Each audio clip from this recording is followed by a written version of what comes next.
Começa agora mais uma Ação em Cidadania e no programa de hoje a gente recebe o Instituto C, que desenvolve projetos com pessoas em situação de vulnerabilidade social. Para falar mais sobre o trabalho, recebemos a Lia Janra, coordenadora de comunicação e captação. Bem-vinda, Lia. Oi. Também com a gente a Natália Cavecchini, que é gerente de projetos da ONG. Bem-vinda. Obrigada. Queria que vocês começassem me contando, é uma ONG relativamente nova, né? Desde 2011 que vocês têm esse trabalho. Como tudo começou e o que vocês fazem? A gente chamava Saúde Criança São Paulo, que era uma franquia social do Saúde Criança, que é uma organização que existe no Rio de Janeiro há uns 25 anos, fundado pela doutora Vera Cordeiro. Então a gente começou em 2011 como uma franquia social dessa organização e a gente chamava Saúde Criança São Paulo, que fazia atendimento a crianças com doenças crônicas, com alguma deficiência, encaminhadas de hospitais parceiros. Ao longo do tempo, fazendo esse trabalho, a gente percebeu que a gente podia atender não só famílias com crianças com doenças crônicas, mas todas as famílias que têm crianças e adolescentes em vulnerabilidade social e que precisam de alguma assessoria. E aí, em outubro do ano passado, em outubro de 2016, a gente passou a se chamar Instituto C, Criança, Cuidado e Cidadão, e aí ampliamos o escopo do nosso trabalho e agora a gente atende não só famílias com crianças doentes, mas todas as famílias que tenham crianças e adolescentes em vulnerabilidade social que precisam de alguma assessoria que a gente dá na ONG. E quais são os projetos? Então, hoje a gente tem alguns projetos já em desenvolvimento. O principal deles é o projeto PAF, né, que é o Plano de Ação Familiar, que a Lia comentou que a gente desenvolve desde 2011. Nesse projeto a gente atende famílias de crianças que têm alguma doença e fazem tratamento em algum hospital, né? Então, atendendo a família como um todo, né? Então, todo o nosso trabalho ele é voltado para o atendimento da família e para que ela possa garantir os direitos e o desenvolvimento pleno das suas crianças. E né? como essas famílias chegam até vocês? A gente tem uma parceria com os hospitais e tem uma equipe, então, de médicos, enfermeiros, assistentes sociais, psicólogos, a equipe de saúde que está em contato com essa família encaminha para o Instituto C. Então, a família chega com uma guia de encaminhamento e lá ela passa por uma triagem, né, em que a gente vai entender a história da doença, do tratamento, o conhecimento que ela tem da rede de serviços do Estado, enfim, do município. E também a vulnerabilidade social em que ela se encontra. E aí o projeto PAF, ele é um projeto que a gente oferece atendimentos multidisciplinares para essas famílias.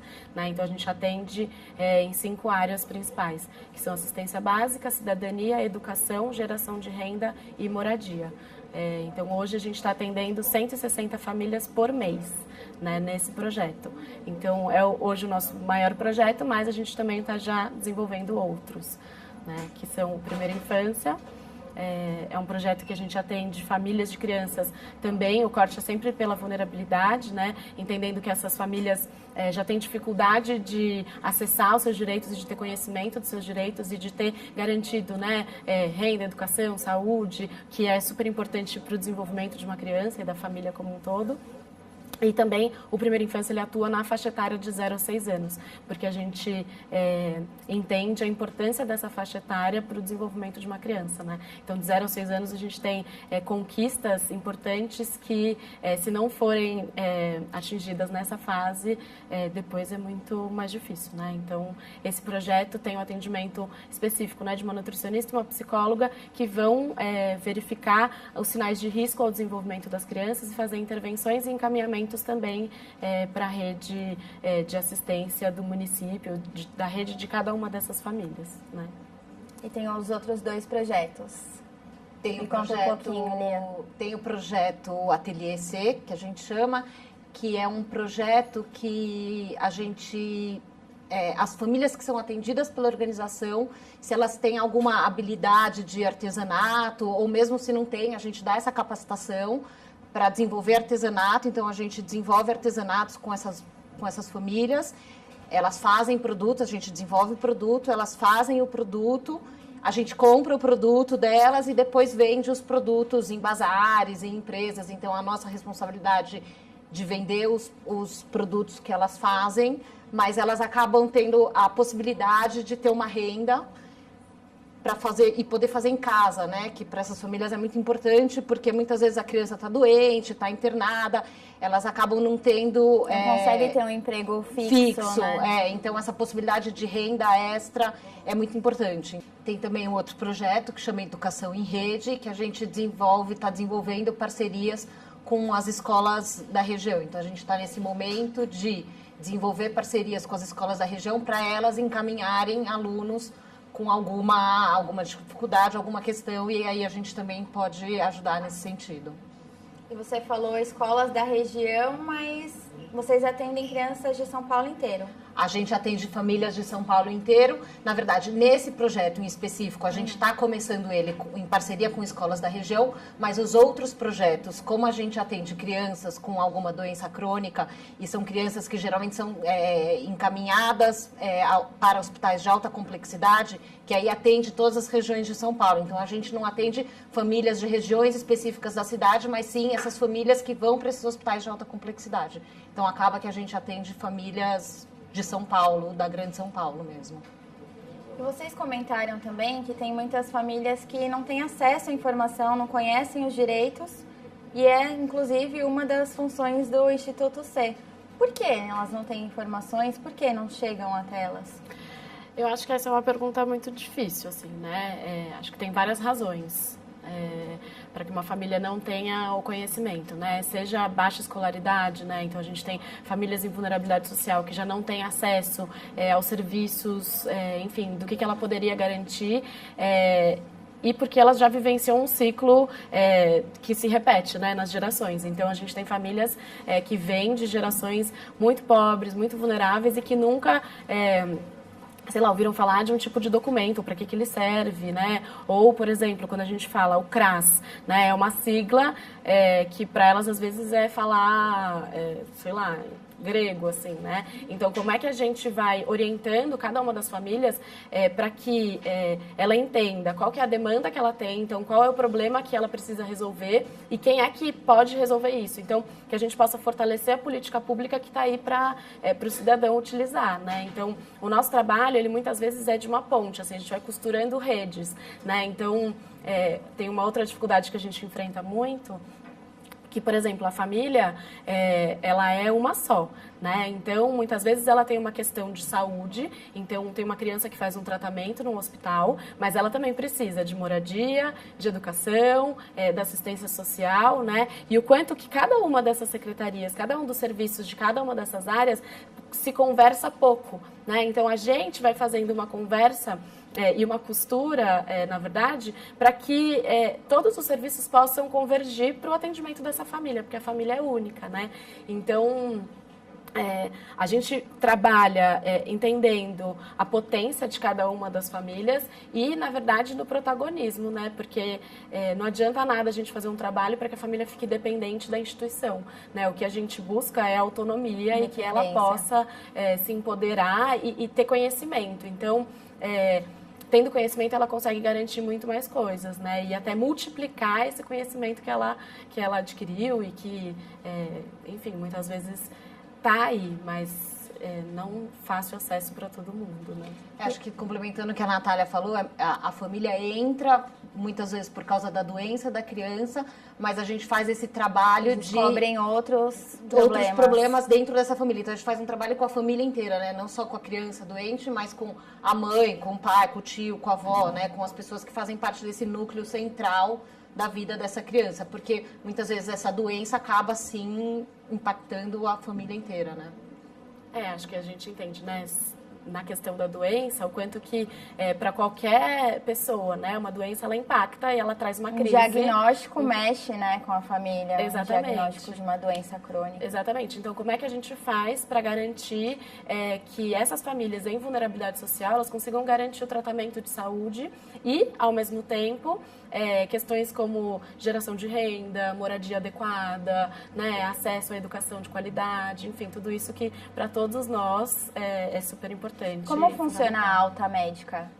Vocês continuam trabalhando nessas famílias, mesmo depois que a criança tem alta? A gente continua. Na verdade, todo o nosso trabalho do projeto PAF, ele é um complemento à ação do hospital e à ação da área de saúde, né? Então, a gente não faz a mesma coisa, na verdade, a gente vem para potencializar e atuar na área social mesmo, né? Então, a criança ela é encaminhada por um hospital por conta de alguma doença, pode ser que ela esteja internada, pode ser que ela esteja em consulta no ambulatório, mas alguém identificou que essa família precisa de um acompanhamento, né?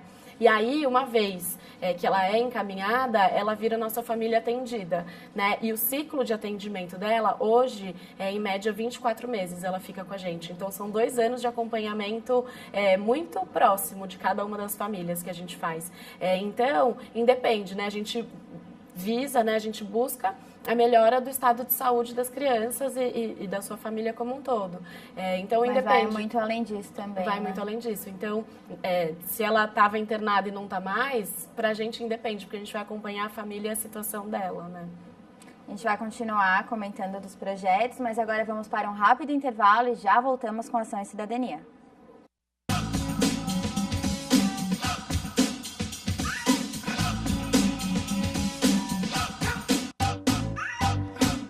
De volta com a Ação e Cidadania, hoje sobre o Instituto C, que promove projetos com pessoas em situação de vulnerabilidade social. A gente continua conversando com a Lia Janra, que é coordenadora de comunicação e captação, e a Natália Cavecchini, que é gerente de projetos da ONG. Natália, a gente estava falando um pouquinho sobre os projetos, o principal é o PAF. Me conta um pouquinho quais são os profissionais envolvidos, o que vocês fazem efetivamente quando as crianças chegam lá? Quando as famílias, de maneira geral, chegam lá? Uhum. A gente trabalha com as famílias de forma muito única, muito singular. Então, a gente atende a família na necessidade que ela tem. Porque, por exemplo, você chega com uma demanda, um problema, e não tem uma receita de bolo que eu vou te passar, faça isso, isso e isso, e tudo vai dar certo, né? Então, a gente tem alguns profissionais, a gente trabalha num atendimento multidisciplinar, e em cada uma dessas áreas a gente tem objetivos para serem conquistados com as famílias, e aí a gente faz um trabalho junto, né, com as famílias. Não é algo que eu vou trabalhar sozinha, né? Então, por exemplo, na área da educação, a gente vai entender todas as crianças, né? Então, a gente faz o acompanhamento da família. Quem está na escola, quem está fora da escola, quem está fora da creche. Por que eles estão fora? Porque muitas crianças precisam ficar afastadas por causa do tratamento de saúde, né?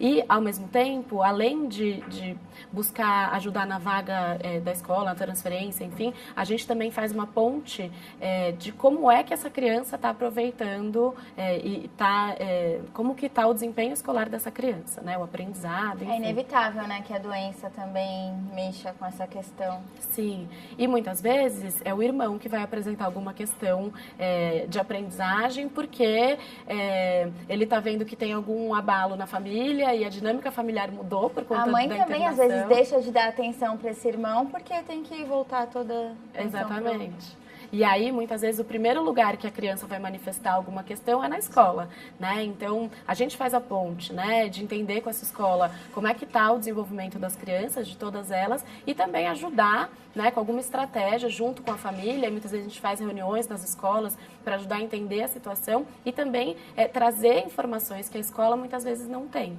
né?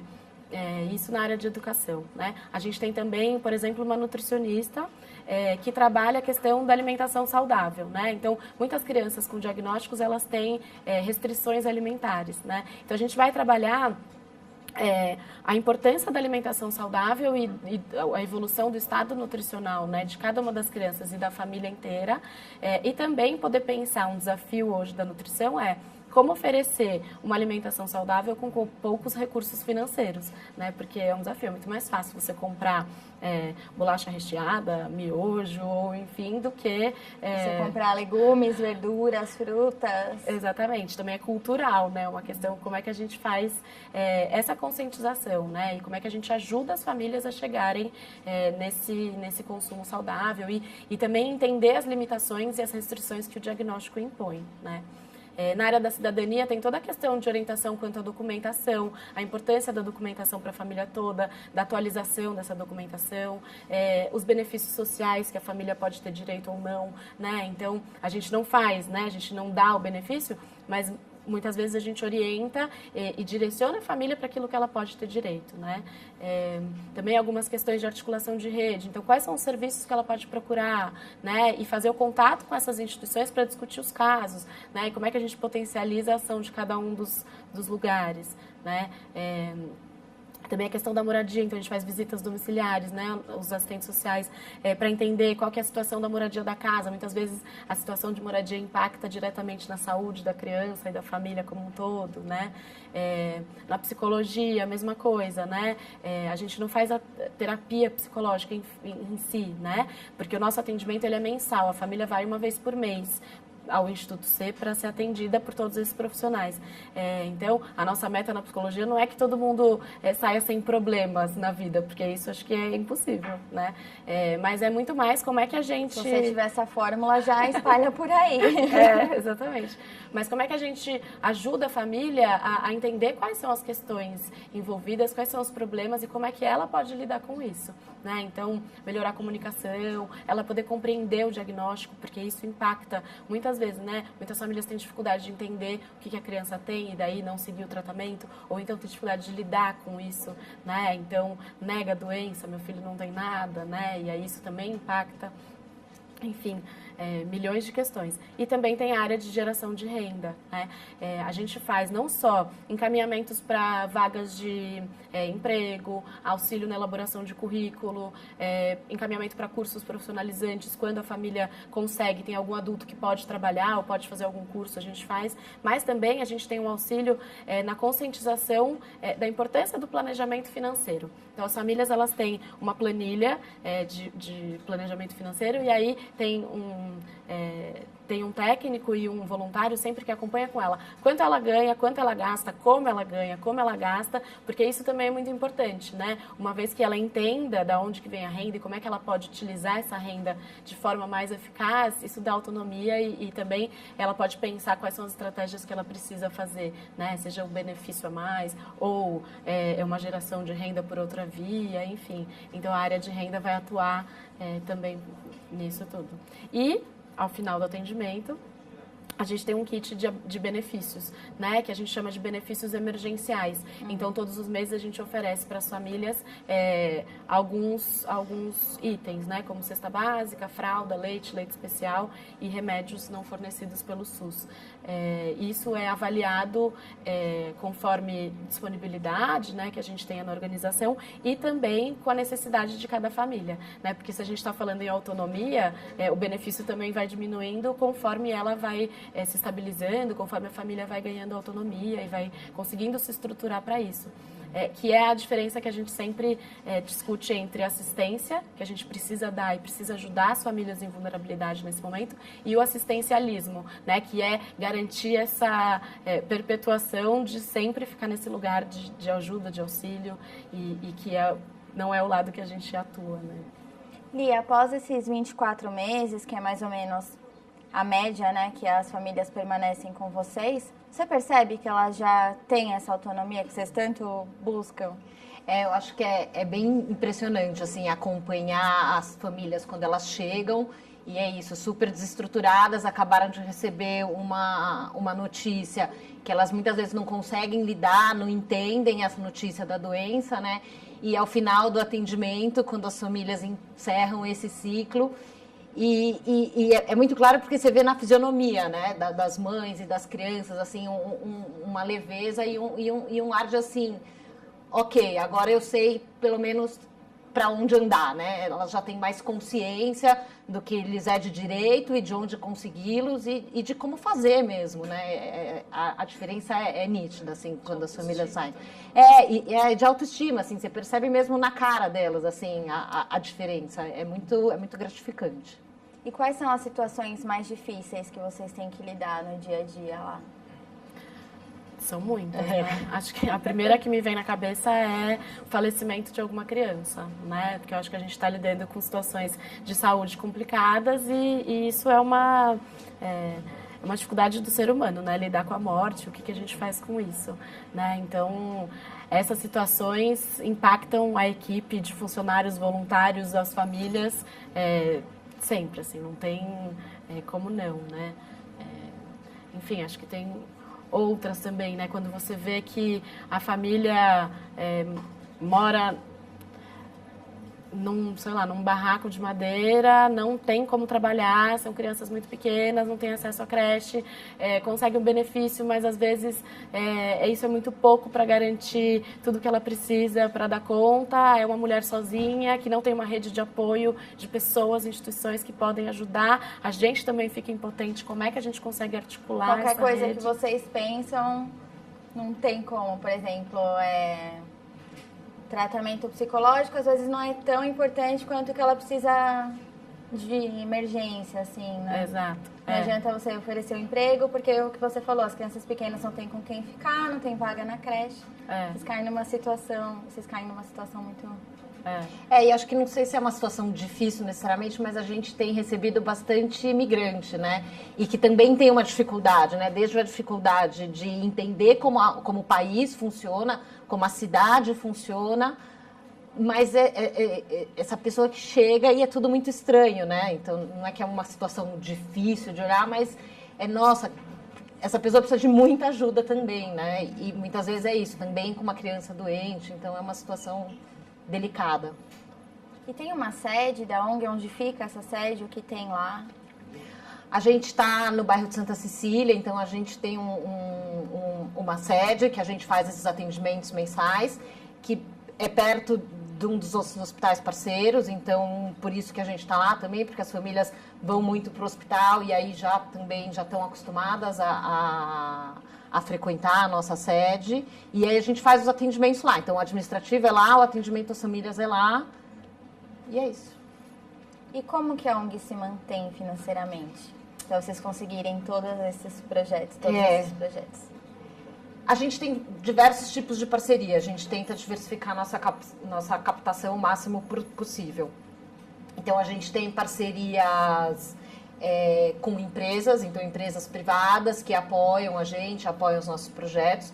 A gente tem um apoio muito grande de padrinhos, então são pessoas físicas que fazem doações mensais, e esse recurso é super importante para a gente, porque é uma porcentagem alta do nosso orçamento e ajuda muito a conseguir manter os projetos. A gente tem parcerias com o Estado e com o município, então a gente tem projetos incentivados pelo Fundo da Criança e do Adolescente. E a gente faz muita campanha de arrecadação. Então, como a Natália falou, a gente tem esses benefícios emergenciais que a gente doa para as famílias, né? Então, a gente faz muita campanha de arrecadação de cesta básica, de fralda, de leite especial, que as pessoas acabam doando esses produtos e isso a gente consegue doar para as famílias e entra dentro do nosso orçamento, né? Porque é um volume grande no nosso orçamento. E, Natália, deixa os contatos para quem quiser conhecer mais sobre a ONG, até para quem quiser ser voluntário, até me conta como que é esse processo para ser voluntário também, quando as inscrições vão abrir.